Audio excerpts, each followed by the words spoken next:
Good afternoon.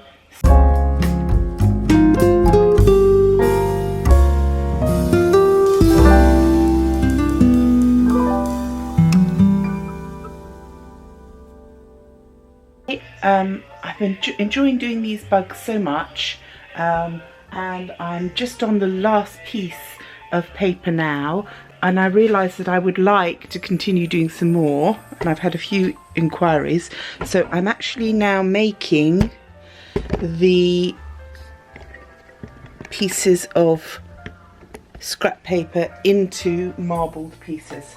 So I've just cut up a whole load of paper, only using a tiny little bulb because I don't want big pieces of paper. There's no need for it. So I'm just doing these little small pieces. So each one I'm just going to do differently. So I've just put a little bit of green and a little bit of blue tempera. Even go up on the blue a bit this time.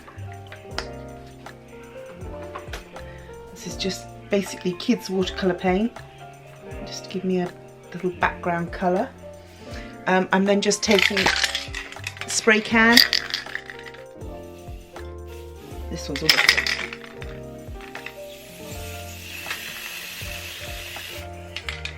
Getting a little bit of water, a bit of colour on the top, tension on the top. I think I have some turquoise blue on this one.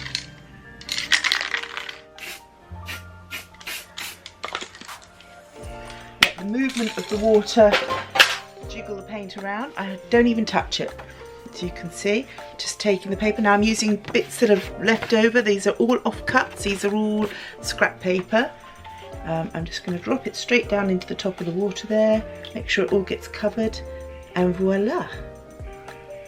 I don't worry too much about the patterns because I just want them to naturally form into their own shapes and swirls, and you know. So that's one. I'm just putting them out here on the floor on a piece of cloth to dry.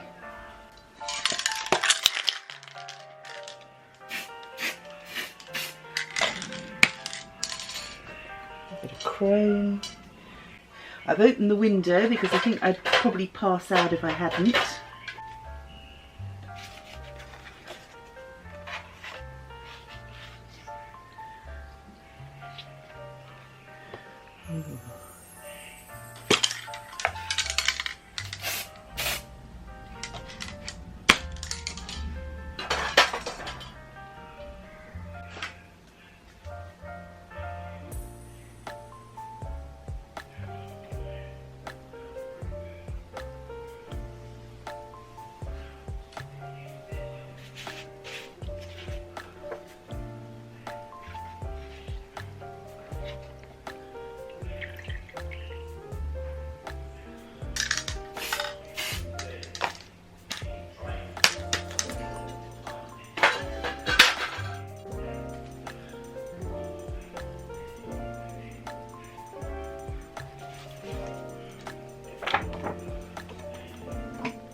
Wow, look at that, gorgeous.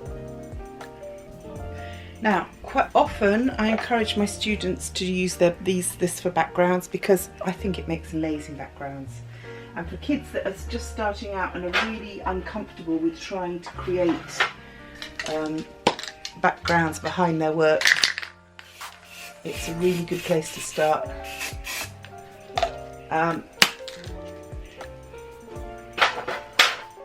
bit of confidence at how good things can look with a little bit of stuff going on in the background. I can't find the luminous green, which seems a bit odd.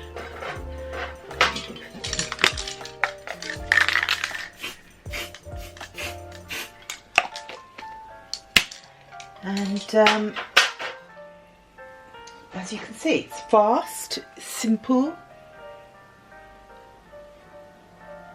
Some paints don't work as well as others. Obviously this red is not a good one. Yeah. I happen to be quite lucky because I do have a whole trolley full of paint because I use it all the time. And that's actually quite nice. What I might do is re-dip that one with a bit blue over the top.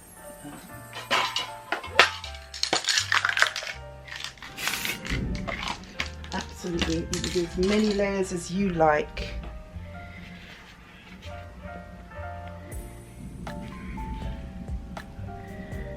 Oh yeah, better. Really all gone. Just make sure. Oh no, there's loads in it there now. Now it's doing its funky thing. So I want to drop some paint onto that because that usually gives a nice reaction and makes it open up into cells. You can do that. You see how it's open? I don't know if you can see, but it's opening up the pockets on the paint into big holes, which is cool.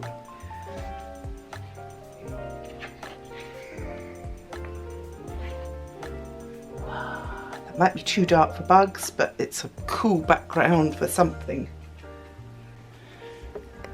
Okay, so my hands are well and truly marbled. And now I'm going to quickly show you what we have succeeded to do.